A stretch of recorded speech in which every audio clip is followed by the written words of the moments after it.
നമ്മൾ മണി മാനിഫെസ്റ്റേഷൻ്റെ ആക്ച്വലി ഒരു സീരീസ് ചെയ്തിരുന്നു അല്ലേ?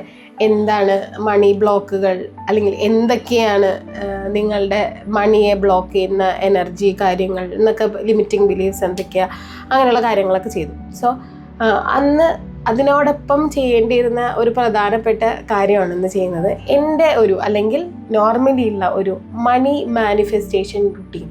ഇപ്പം മണി മാനിഫെസ്റ്റ് ചെയ്യുന്ന ഒരുപാട് ആൾക്കാരുണ്ടാവും. ഇപ്പോൾ കഴിഞ്ഞ ലോ ഓഫ് അട്രാക്ഷൻ ബാച്ചിൽ ഒരു 90% ആളുകളും മണി മാനിഫെസ്റ്റേഷന് വേണ്ടിയിട്ട് വന്ന ആളുകളായിരുന്നു. അതായത് മിക്കവാറും നമ്മളുടെ എല്ലാവരുടെയും അടിസ്ഥാനപരമായിട്ടുള്ള പ്രശ്നവും പണം തന്നെയാണ് അല്ലേ? പണം ഒരു എനർജിയാണെന്ന് മുന്നുള്ള വീഡിയോയിൽ ഞാൻ പറഞ്ഞിരുന്നു. ആ എനർജിയെ ഫ്ലോ ചെയ്യാനായിട്ട് അനുവദിക്കുക, അല്ലെങ്കിൽ ആ ഫ്ലോവിന് ഹിൻഡ്രൻസ് ഉണ്ടാവുന്ന എന്തെങ്കിലും ഒരു കാര്യം നമ്മുടെ ജീവിതത്തിൽ ഉണ്ടാകുമ്പോഴാണ് നമ്മളിലേക്ക് പണം അത്ര സ്മൂത്തായിട്ട് ഒഴുകാതിരിക്കുക. അപ്പോൾ എന്താണ് മണി മാനിഫെസ്റ്റ് ചെയ്യാൻ ഉദ്ദേശിക്കുന്ന ആളുകൾക്കുള്ള ഒരു ഡെയിലി റുട്ടീൻ എന്ന് പറയുന്നത്? ആദ്യത്തെ കാര്യം എന്ന് പറയുന്നത്, എപ്പോഴും ഞാൻ പറയുന്നത് പോലെ, ഗ്രാറ്റിറ്റ്യൂഡാണ്. എന്താണ് നമ്മളുടെ കയ്യിലുള്ള പണത്തിന് നന്ദി പറയുക എന്നുള്ളത് വളരെ ഇമ്പോർട്ടൻ്റ് ആയിട്ടുള്ള കാര്യമാണ്. ഇപ്പം എൻ്റെ ലൈഫിൽ എനിക്കൊരു മണി ഗ്രോത്ത് വന്നു തുടങ്ങിയത് ഞാൻ എൻ്റെ കയ്യിലുള്ള പണത്തിനും എന്നിലേക്ക് ഒഴുകിക്കൊണ്ടിരിക്കുന്ന പണത്തിനും എല്ലാ ദിവസവും നന്ദി പറയാൻ തുടങ്ങിയപ്പോഴാണ്.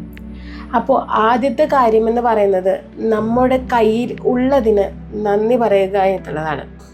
ഇനി രണ്ടാമത്തെ കാര്യം, ഇപ്പോൾ നമ്മുടെ പൈസ പലതലത്ത് ചിതറിക്കിടക്കുമായിരിക്കാം. ഇപ്പോൾ പല ബാഗുകളിലൊക്കെ ആയിട്ടൊക്കെ ചിതറിക്കിടക്കുമായിരിക്കാം.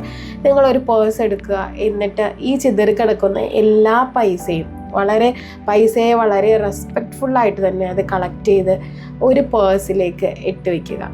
എന്നിട്ട് നിങ്ങൾ ജസ്റ്റ് വിഷ്വലൈസ് ചെയ്യുക, ഈ പേഴ്സിൽ നിങ്ങൾക്ക് ആവശ്യമുള്ളത്ര പണമുണ്ടെന്ന്.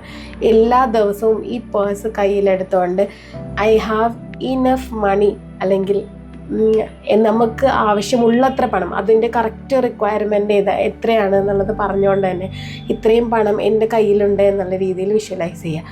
പിന്നെ എപ്പോഴും ക്ലാരിറ്റി ഉണ്ടാവുക എന്നുള്ളതാണ്. നമുക്ക് പണം വേണം എന്ന് പറഞ്ഞിട്ട് കാര്യമില്ല. നമുക്ക് എത്ര പണം വേണം എന്നുള്ളത് വ്യക്തമായിട്ട് നമുക്കറിയണം. അല്ലെങ്കിൽ എത്ര പണമാണ് വേണ്ടതെന്നതിനെ കുറിച്ചുള്ള ഒരു ഗോള് നിങ്ങൾ സെറ്റ് ചെയ്തിട്ട് വേണം എപ്പോഴും ഈ വിഷ്വലൈസേഷനും അഫർമേഷൻസൊക്കെ പറയാനായിട്ട്.